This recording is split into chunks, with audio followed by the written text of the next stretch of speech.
Hello guys! Welcome po dito sa Salem, Massachusetts. Andito tayo ngayon sa Charter Street Cemetery, isa sa mga pinakalumang sementeryo dito sa Amerika at isang lugar na puno ng kasaysayan. Maraming nagtatanong kung dito ba nakalibing ang mga taong nahatulan ng kamatayan noong Salem Witch Trials. Dahil magkalapit lang dito ang Salem Witch Trials Memorial. Pero ayon sa mga dalubhasa sa kasaysayan at mga makasaysayang tala, walang matibay na ebidensya na ang mga biktima ng witch trials ay opisyal na nailibing dito sa Charter Street Cemetery.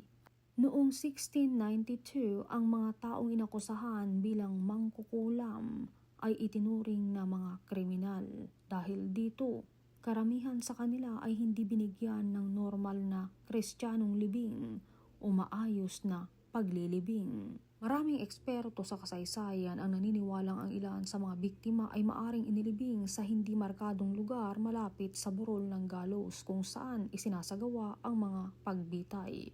May mga kwento rin na posibleng palihim silang kinuha ng kanilang pamilya para mabigyan ng pribadong libing. Hanggang ngayon, wala pa ring opisyal na tala o makasaysayang dokumento na nagpapatunay na may mga biktima ng witch trials na nakalibing mismo rito sa sementeryong ito. Gayunpaman, mahalaga pa rin ang koneksyon ng Charter Street Cemetery sa mga paglilitis laban sa pinaghinalaang mangkukulam dahil ginagamit na ang lugar na ito noong panahon ng mga paglilitis.